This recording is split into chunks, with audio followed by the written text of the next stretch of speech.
As jy jou Bybel saamgebring het, wil ek vir jou vra om dit vir my oop te maak, daar by Openbaring hoofstuk 3, amper so aan die einde van die Bybel, Openbaring 3, en ons gaan saam lees daar vanaf vers 6.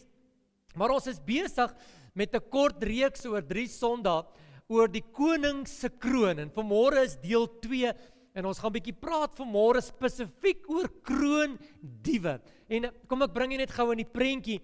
Ons het verlede Sondag gesê dat Dawid is gekroon as koning. Maar voor dit was hy gesalf. En na 20 jaar verbygegaan, vandat hy gesalf is, totdat hy die kroon op sy kop gesit het. En net so is ek en jy ook die gesalfdes van die Here. Maar baie van ons loop rond soos ongekroonde konings. Ons het die idee dat ons die koning is, maar daar's geen kroon op ons kop om te bewys dat ons die koning is nie. Nou waarvan praat ek vanmôre? Ek praat vanmôre van dat die kroon die bewys is dat jy oorwinning het. Die kroon is bewys dat jy die mag en die gesag en die autoriteit het en dit wat jy nodig het om te kan doen wat jy moet doen. Maar net soos Dawid ongeveer 20 jaar moes wag voordat hy die kroon en die oorwinning kon kry, is daar baie van ons wat vir baie jare lank wag vir die oorwinning. Kan ek gou sien, met wie praat ek? Wie wag al lank? Ons het 'n voorbeeld gebruik, ons het gesê, ou Dawid het 20 jaar gewag voordat die kroon op sy kop was, en ou Ester het 'n jaar gewag, en Mordegai het vir maande lank gewag.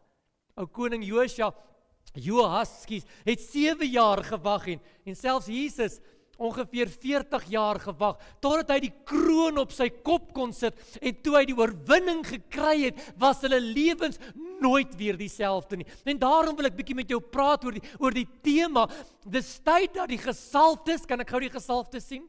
Hallo, dis tyd dat die gesalfdes, die kinders van die Here, hulle krone in besit neem, hulle oorwinning in besit neem, die krag en die mag wat God alreeds aan ons gegee het, en vir ons gegee het op ons kop plaas, sodat ek en jy kan doen dit wat ons moet doen. Nou ek het goeie nuus, en ek het verlede week daarmee afgesluit, jou kroon is op pad. Amen, sê gou vir die persoon langs jou kroon is op pad. Amen, loof die naam van Jesus, maar partykeer vat dit lank. En terwyl ek voorberei verlede week, is dit asof die Here vir my sê dat, hoor gou mooi, daar's kroondiewe daar buite. Hallo? Daar's kroondiewe. Kom ek gee jou gou 'n voorbeeld. Ou Dawid het gewag vir sy kroon, maar hy het nooit geweet dat die Amalekite die kroon gesteel het nie. Ou Ester het gewag vir haar kroon, maar sy het nie geweet dat dit alreeds 'n koningin is wat nie daar moet wees nie, wat haar kroon steel, wat maak dat Ester nie die oorwinning kry nie. Onthou jy van Mordegai? Mordegai moet die kroon op sy kop kry, maar Haman het die kroon gesteel uit hom in sy mag, die oorwinning kom net nie by hom uit nie. En dan nou Joas, sy ouma, het sy kroon gevat, sodat hy nie die oorwinning kon kry. En ek is vanmôre hier om vir jou te sê, dat genoeg is genoeg, kroondiewe is nie meer welkom nie. Ek soek my oorwinning, ek soek my mag en my autoriteit, ek wil ook op slange trap en op adders trap, en hulle moet my niks kan doen nie. Hoekom nie? Hoekom kry ons dit nie reg nie? Want ons is die gesalfdes, maar ons het nie die kroon, die oorwinning wat op ons kop kom nie. En vanmôre wil ek so 'n bietjie met jou praat oor die tema, die kroondiewe, en ek wil jou wys dat daar in jou lewe kroondiewe is, wat maak dat jy nie jou oorwinning kry nie. En volgende week gaan ek afsluit, en ek wil bietjie met jou praat oor die proses om jou kroon in die hande te kry. Maar kom ons lees saam, Openbaring 3, so vanaf vers 6. Hy begin met vreeslike woorde, hy sê, wie 'n oor het, laat hom hoor wat die Gees aan die gemeente wil sê. Vers 7, en skryf aan die engel van die gemeente in Philadelphia, dit sê die Heilige, die waaragtige, wat die sleutels van Dawid het, wat oopmaak en niemand sluit nie, en hy sluit en niemand maak dit oop nie. Ek ken jou werke, kyk, ek het voor jou 'n geopende deur gegee, en niemand kan dit sluit nie, want jy het min krag, en jy het my woord bewaar, en my naam nie verloon nie. Kyk, ek gee jou die sinagoges van Satan, van die wat sê dat hulle Jode is, maar dit nie is nie, maar lieg. Ek sal maak dat hulle kom en voor jou voete sal neerbuig en erken dat ek jou lief gehaat het. Stop gou. Hy sê ek gaan maak dat jou vyande voor jou gaan neerbuig. Wanneer buig iemand voor iemand anderste? Wanneer hy 'n kroon op sy kop het. En die Bybel sê hierso, hy sê, gaan sê vir my kinders, daar gaan 'n dag kom, wanneer die vyande voor die kinders van die Here gaan buig. Hoekom? Omdat ons die oorwinning gaan kry. En dan gaan hy verder, hy sê, vers 11, hy sê, kyk, ek kom gou. Hou vas wat jy het, sodat niemand jou kroon kan neem nie. En wie oorwin? Ek sal hom 'n pilaar in die tempel van God maak, en hy sal daar nooit weer uitgaan nie, en ek sal op hom die naam van God skrywe, en die naam van die stad van God, van Nuwe Jerusalem, wat uit die hemel van God neerdal, en die nuwe naam. Wie 'n oor het om te hoor, moet hoor wat die Gees aan die gemeente wil sê. My teksvers sê so mooi, sê kyk, hou vas, sodat niemand jou kroon kan steel. Nou sê gou vir die persoon langs jou, hou vas. Nou sê vir die persoon voor jou wat jy het. En dan sê vir die persoon agter jou, jou kroon is ingedrang. Jou kroon is ingedrang. Hoor vanmôre, die Bybel kom en hy sê, gaan sê vir die gemeente, dat jy moet vashou wat jy het. Dit beteken, dat jy moet moeite doen, om dit wat jy het te hou, om dit te beskerm, om dit op te pas, want hoor vanmôre, daar buite is kroondiewe, wat jou oorwinning wil steel, wat jou kroon wil steel, wat wil maak, dat jy nie kan kom, waar jy moet uitkom nie. En vanmôre wil ek 'n streep in die sand trek en sê, genoeg het die duiwel by ons gesteel. Ek wil my kroon van oorwinning op my kop sit. Nou kom ek vertel jou gou 'n storie. Ek lees dit toevallig raak. Daar in 1755 was daar 'n koningin van Frankryk met die naam van Marie Antoinette. Wie ken haar? Almal ken haar. Daar's hoeveel boeke en hoeveel films oor hierdie vrou gemaak. Hierdie vrou was bekend gewees vir twee dinge. Vir haar weelde en vir die krone wat sy by mekaar gemaak het. Jy kan dit gaan Google, so ek het 'n paar krone van haar gesien, en dit was van die mooiste en van die duurste krone. Hierdie kroon staan op die oomblik in Frankryk in een van die museums wat die staat oorgekoop het by hulle, om te toon te stel die mag en die pragt wat hierdie vrou gehad het. Nou daarin in die 1700s het haar man, die koning van daardie tyd, koning Louis, het hy vir haar 'n kroon gemaak, en nou hoor gou hierso, hierdie kroon se diamante was 2800 karaat gewees. 2800 karaat gewees. Hulle het die waarde op Google gesê, maar ek kan nie so baie nulletjies lees nie, ek is net nie so ver gevorder nie. Maar wat gebeur is, dat toe hierdie kroon klaar is, het die kroon paleis toe gekom en die kroon raak weg. Julle seker al daar's 'n mooi fliek oor hierdie storie gemaak. En hoor mooi, daar was 'n klomp verdagtes gewees. Sy was self een van die verdagtes, dat hulle gesê het, sy het haar kroon self gesteel, en daar was 'n klomp diensknegte en dienmaagde, wat gesê het, hulle was dalk die verdagtes om hierdie kroon te steel, maar op die ou einde, was dit een van haar beste vriendinne, haar naam was Lamotte, wat die kroon gesteel het, en die steentjies uit die kroon uitgehaal het, en sy was op pad om al hierdie diamante te verkoop. Maar gelukkig het die koning se leiwagte haar gou genoeg in die hande gekry, hulle die kroon en al die diamante gered, en sy was in die tronk gegooi. En toe ek hierdie verhaal lees, toe besef ek iets. 1755 kan net sowel 2025 wees. Daar's vandag nog kroondiewe, mense wat daarop uit is, dinge, omstandigheid wat daarop uit is, om die krone van die kinders van God se koppe af te steel. Hoor gou vanmôre vir my, dit is nie toevallig dat jy nie jou oorwinning kry nie, dit is nie toevallig dat jy bly sukkel, dat jy bly siek is nie, daar's iemand wat jou oorwinning, daar's omstandigheid, daar's goedes in die lewe, wat jou omstandigheid so maak, dat jy nie jou oorwinning kry nie, dat jy nie jou kroon op jou kop kan sit nie. En toe ek die verhaal van Dawid gaan lees, toe sien ek daar in Dawid se verhaal, was daar 5 verdagtes, wat sy kroon wou steel. En toe ek dit so 'n bietjie vergeeslik, toe kom ek agter, daar dieselfde kroondiewe is in 2025 nog steeds besig, om die kinders van die Here se kroon te steel. Kan ek gou 'n bietjie met jou praat? Die eerste verdagte wat ou Dawid se kroon wou steel, en jy sal dit nie glo nie, was Goliat.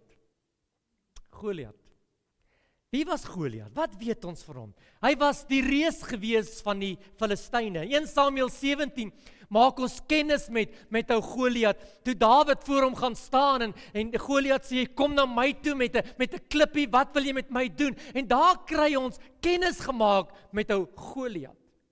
Hy was 'n vreeslike woord, antropomofiese wese. Dit praat daarvan dat hy bo-natuurlik groot was. Hy was in staat gewees om baie meer te doen as die gewone mens. Ek lees daar in Genesis 6 vers 4, dat die gevalle engele het met die kinders van die aarde gemeenskap gehad en daar het reëse gekom. En hierdie reëse was gewelddadig, hulle was gevaarlik, hulle was sterk, hulle was bloeddorstig, hulle het net een doel voor oë gehad, en dit is om alles wat voor hulle kom, te kon vernietig. Hoor mooi, dit was nie normaal nie, dit was iets uit die Satan se hand gewees. En wat het Goliat gedoen?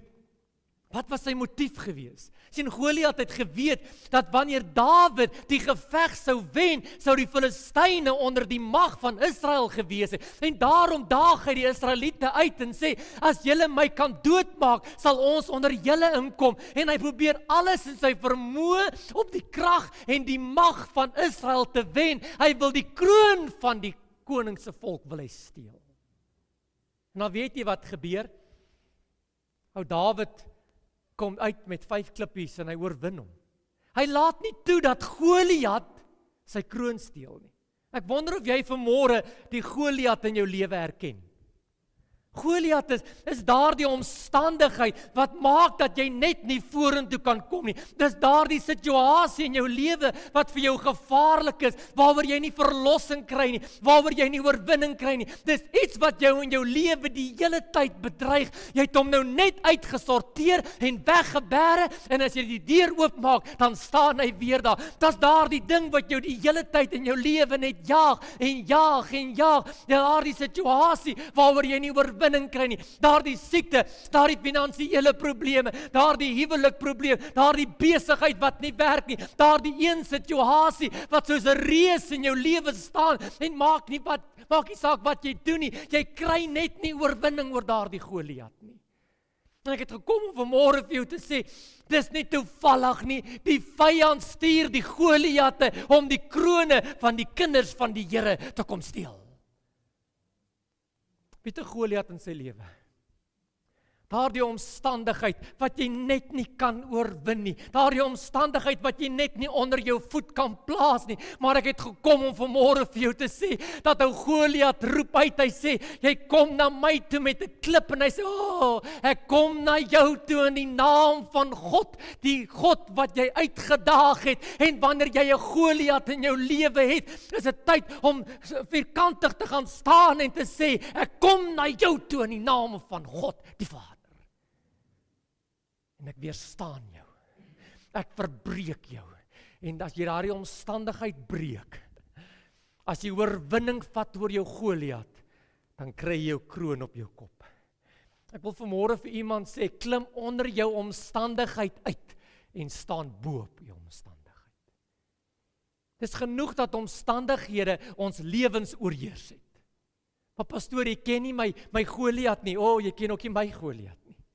Elkeen van ons het daardie een ding in ons lewens wat ons net nie kan uitsorteer nie. Daardie omstandigheid, en is besig om vanmôre jou vreugde, jou vrede en jou oorwinning te steel. Jy kan nie 'n Goliat sidestep nie. Jy kan nie vir hom wegkruip nie, jy moet hom hanteer. Jy moet hom hanteer. Vanmôre moet iemand hoor, die Here sê, Jesaja 54 vers 17, geen wapen wat teen jou smee, sal iets kan uitrig nie. Nie eers jou omstandigheid nie, nie eers Goliat nie, maar iewers te moet jy plek inneem en sê, genoeg is genoeg in die naam van Jesus. Die tweede verdagte, en ek dink jy het hom seker verwag, is koning Saul. Nou, wat weet ons van koning Saul? Hy was op hierdie oomblik die koning van Israel. Hy was ook die eerste koning, en 1 Samuel 9 sê vir my, dat hy was die gesalfde van die Here gewees. Sjoe, stop net gou daar. Kan die gesalfde van die Here krone steel? Die Bybel sê so. En hier kom die gesalfde. Onthou, hy was kop en skouers groter as die volk gewees. Die Bybel sê dat hy was mooi van aangesig. Hy was sterk. Die vrouens het uitgeroep, "O Saul, jy het duisende oorwin." Dis wat Saul is. Dis wie Saul is. Nou wat was Saul se motief gewees? Hy wou sy eie kroon beskerm. Hallo? Hy wou sy eie kroon beskerm. Hy het geweet dat as Dawid nie sterf nie, gaan hy koning word, en daarom het hy probeer om vir Dawid op 'n stadium met 'n spies teen 'n muur vas te pen. Hoekom? Want hy was bedreig gewees deur die nuwe koning wat sou kom. Herken jy die Saul in jou lewe? Nie almal is daar om dit met jou te laat goed gaan nie, hoor.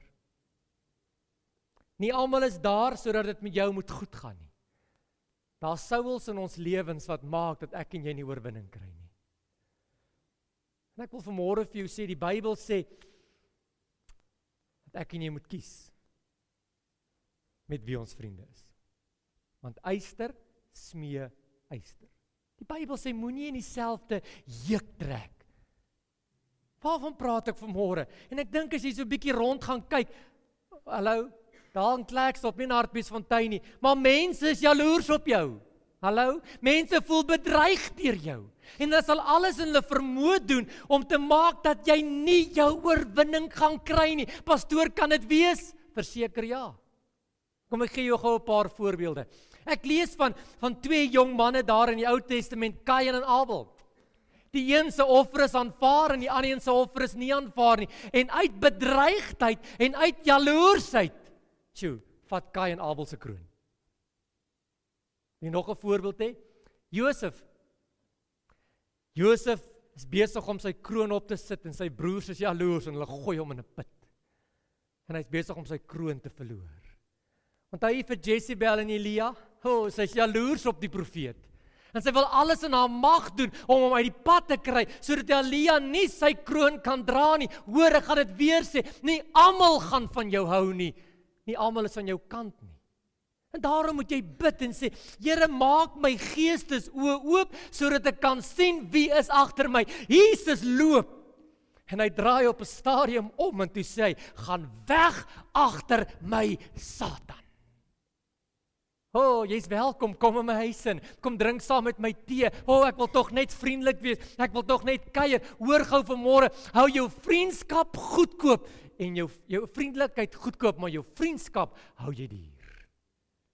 Nie dat enige een vir jou hande oplê nie. Hallo, moet ek verder gaan? Daar's mense, die Sauls in die lewe, wat wil maak dat jy nie jou oorwinning kry nie. Dis dalk iemand daar by die werk, wat so jaloers is, dat jy nie jou bevordering kry nie. Dis iemand in jou familie, wat maak dat jy net nie kan vorentoe gaan nie. Kyk vanmôre, kyk waarmee is jy besig, sodat jy die Sauls in jou lewe vanmôre kan vasvat. Hulle is kroondiewe. Hulle is daar met een doel, en dit is om hulle eie kroon te bevorder, is om hulle eie kroon te beskerm, en die kinders van die Here, die gesalfdes, loop met die krone in die hand, en nie op hulle koppe nie. Hoor gou wat sê die Bybel, Jesaja 54 vers 17, elkeen wat vals teen jou getuig, sal gestraf word. Los dit vir die Here. Hy sal voorsien, hy sal dit uitsorteer.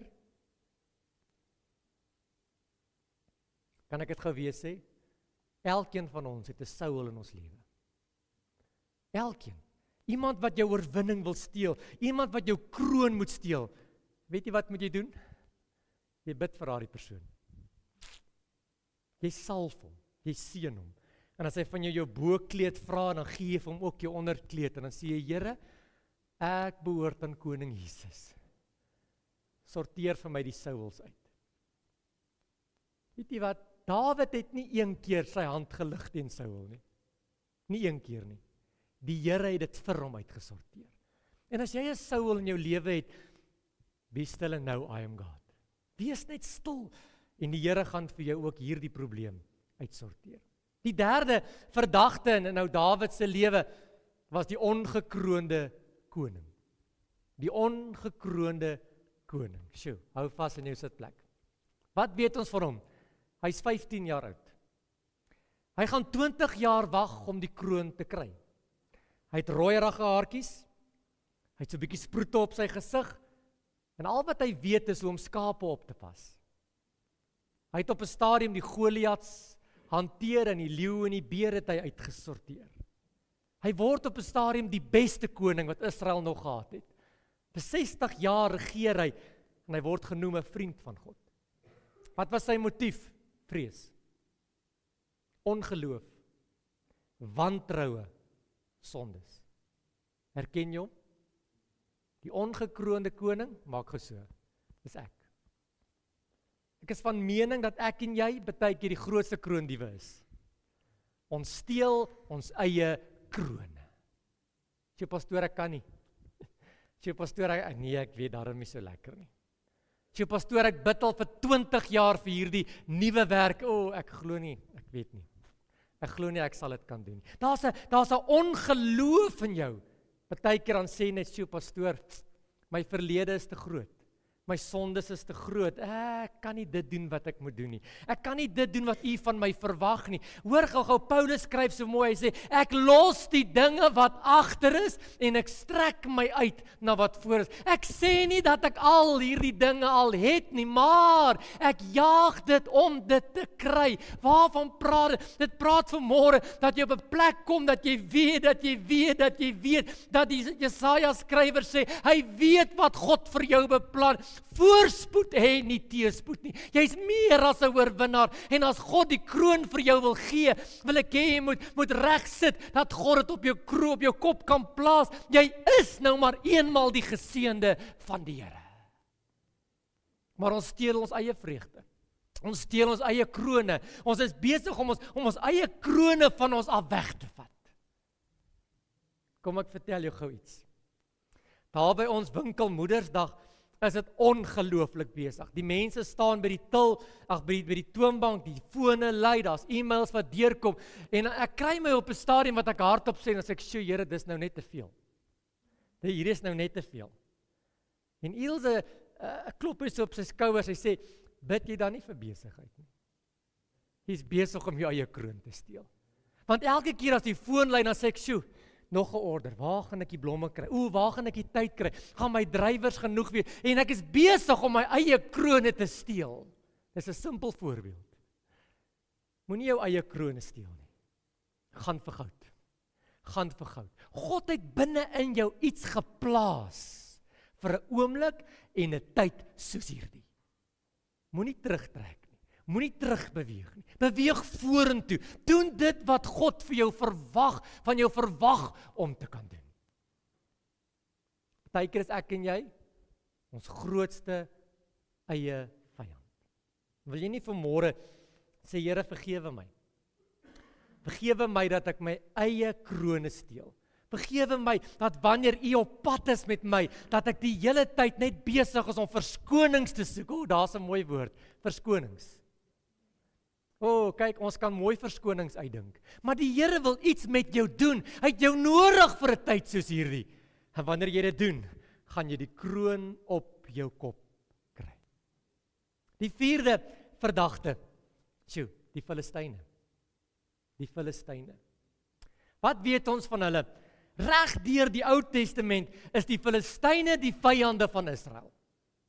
Hulle word die hele tyd gejaag en hulle jaag ons en ons is besig om met hulle oorlog te voer. Hulle is die sterkste volk van daardie tyd. Hulle kon besonder goed werk met staal en dit is hulle wat die kophelm en die borsharnas uitgevind het en dit is hulle wat met baie krag en baie mag die Israeliete gejaag het. Hulle word vandag die Arabiere genoem daar in Palestina. Wat was hulle motief? Hulle wil Israel konings doodmaak. Hulle wil die Israel onder die Filistyne inbring, want dit maak dan die Filistyne net 'n groter volk. Maar ek lees iets skokkend en ek het dit nog nooit gelees nie. 1 Samuel 27 kom koning Dawid, net voordat hy gekroon word. En dan kom sê hy, vir almal wat rondom hom staan, ek is bang vir Saul. Ek is bang vir Saul. Ek kan nie meer veg teen Saul nie. My moeg is moeg. Ek het nie meer lus om te beklei nie. Ek het nie meer lus om weg te kruip nie. Ek het nie meer lus om die hele tyd wapens skerp te maak en mense om my te kry om Saul te veg nie. Ek kan nie meer nie. Wie het dit al gesê? Kom aan, daarom sê 2. Sy moeg is moeg. Jy weet nie wat maak koning Dawid in 1 Samuel 27? Hy gaan klop daar by die Filistyne aan. En toe hy die deur opmaak, toe sê hy, het jy al nie plek vir my nie? Ek is moeg. Jy al nie plek vir my nie. Weet jy wat doen die koning van die Filistyne? Hy gee vir Dawid 'n hele stad. En hy sê, kom bly by ons. Kom asseblief, kom bly by ons. Kry jou leiwagte en jou mense wat saam met jou is. En hy sit 'n klomp mense uit hulle huise uit en hy sê, hierdie stad is nou joune. En toe hulle gaan oorlog maak, toe bel hy vir Dawid en sê, Dawid, ons gaan môre oorlog voer. En Dawid kry sy manskappe en hy's besig om saam met die vyand oorlog te voer. Hy's 'n Filistyn. Want as jy by die Filistyne bly, jy bly in Filistynse stad en jy doen wat die Filistyne doen en jy's besig om saam met hulle oorlog te voer, dan is jy 'n Filistyn. En vir 'n oomblik vergeet Dawid dat hy's die gesalfde koning van Israel. Hy vergeet vir 'n oomblik dat hy's op pad om sy kroon te kry en hy's besig om hoogverraad te vier. Hy sluit aan by die Filistyne. En erken jy dit dalk? Baie kere is jy so moeg dat jy sê, Here, ek kan nie meer nie. Ek wil nie meer beklei nie. Ek wil nie meer veg nie. Ek wil nie meer al hierdie dinge doen nie. En dan gaan sluit jy aan by die Filistyne. Jy maak kompromieë met die vyand. Hallo, moet ek dit tog verduidelik? Jy's besig om kompromie te maak met die wêreld. En as jy 'n vriend van die wêreld is jy 'n vyand van God, sê die Bybel. En jy's besig om verkeerde dinge te doen, jy's besig om verkeerd besigheid te doen, jy's besig om jou vrou te verkil, jy's besig om jou kinders te mishandel, want jy's so moeg vir die lewe, dat jy aan die Filistyne se kant kom.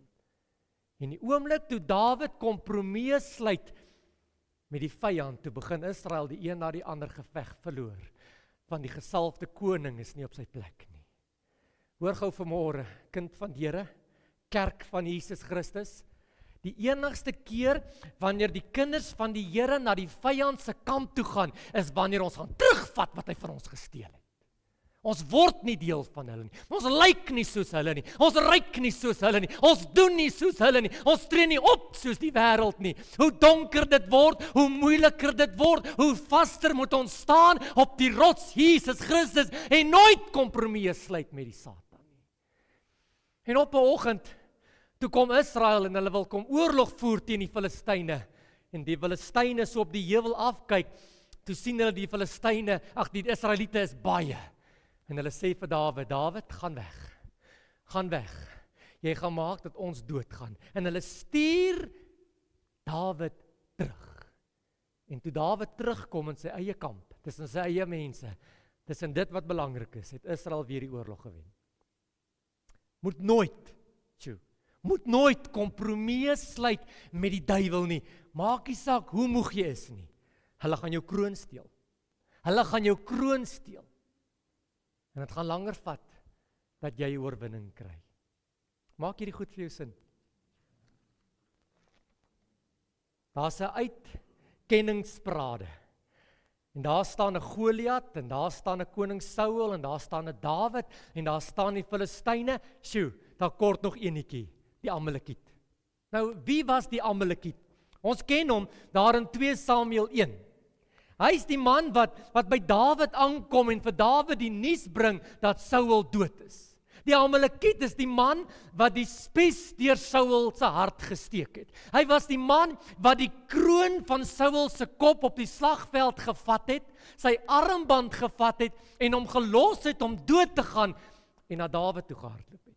Dis die Amalekiet, dis die vreemdeling. Ons leer hom ken daar in 2 Samuel 1, as 'n man met stikkende, vuil klere. Hulle sê sy gesig was vol grond gewees, want hy het beklei om die kroon te kry. Wat was sy motief? Hy het net een motief gehad. Hy wou die kroon in die hande kry.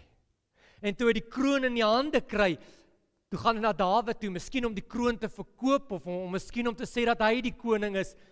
Sjoe, maar hy het sy rieme styf geloop, toe Dawid hom gryp, en Dawid vermoor hom, omdat hy sy hand in die gesalfde gesit het. Ken jy hom? Ken jy die Amalekiet? Hy word iets anders te genoem vandag. Hy word genoem die verleier. Hy word genoem die verwoester. Hy word genoem die vader van die leuns. Hy word genoem die duiwel. Hy word pleinweg genoem die Satan, die mense moordenaar. Weet jy wat? Jy kan hom noem wat jy hom wil noem. Hy's agter jou kroon aan. Hallo? Hy's agter jou kroon aan. Hy het een doel voor oë, en dit is om die kinders van die Here se krone, hulle vreugde, hulle vrede, hulle oorwinning, hulle genesing, hulle verlossing te steel. En jy kan dit nie meer toelaat nie. Weet jy wat doen Dawid? Toe Dawid die Amalekiet kry, en hierdie Amalekiet vertel hom die hele verhaal, hoe hy die spies deur deur Saul gesteek het, en hy die kroon kom neerlê, toe gryp Dawid hom, en hy maak hom dood. Jy moet die Amalekiet in jou lewe, moet jy vandag nog doodmaak. Wat is sy taak? Hy kom om te kom steel, hy kom om te kom slag, en hy kom om te kom verwoes. Weet jy wat, Goliat kan ek uitsorteer, Saul kan ek uitsorteer, myself kan ek regryk, die Filistyne kan ek 'n besluit na hom maak, maar die Amalekiet is die gevaarlike een. Hy lyk asof sy klere stikkend is, hoor. Hy lyk asof hy vol grond is. Hy kom met storieetjies en leuns om jou om die bos te kom lei. Ek wil vanmôre vir jou sê, moet die Amalekiet nie onderskat nie. Moet hom nooit onderskat nie, want as jy die deur vir hom oopmaak, gaan hy jou lewe verwoes. Dis hoekom die Bybel sê, gee aan die duiwel geen watkans nie.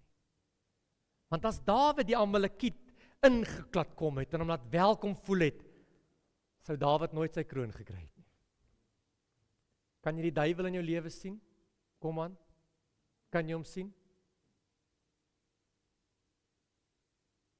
Ek het so 'n paar kilos gery vanmôre, net met een doel, om vir jou te kom sê, hou vas wat jy het. Hou vas wat jy het. Daar's kroondiewe. Daar's kroondiewe. Hulle is agter jou kroon aan, JJ. Hulle wil jou oorwinning hê. Hulle wil jou vreugde hê. Maar weet jy wat? Koning Dawid het ek verlede week gesê, sy kroon was 28 kg suiwer goud.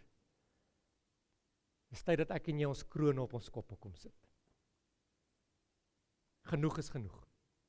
Ek soek oorwinning. Ek soek genesing. Ek soek verlossing.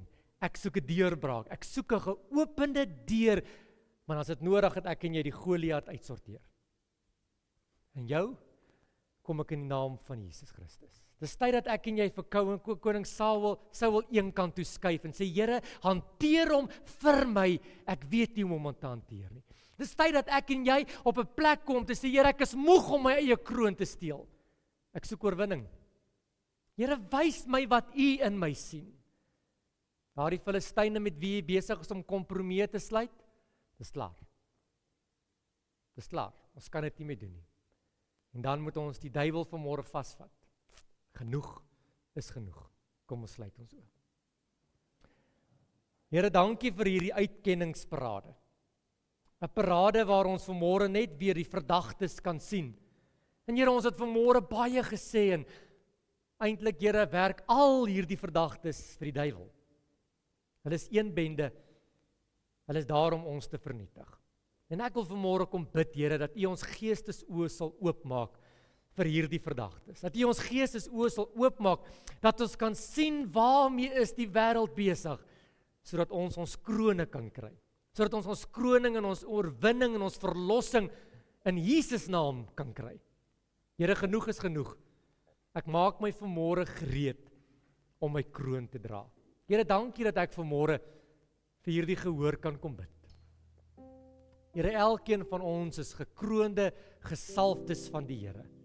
Maar Here, ons wag vir ons krone. Here, ons wag vir daardie deurbraak. Ons wag vir daardie verlossing. En ek wil vanmôre kom bid, Here, wil U nie ons kroon vir ons stuur nie. Wil U nie ons oorwinning vir ons bewerkstellig nie, sodat ons nou maar eenmal die gekroondes en die geseëndes van die Here kan en mag wees, totdat U ons kom haal. Amen en amen.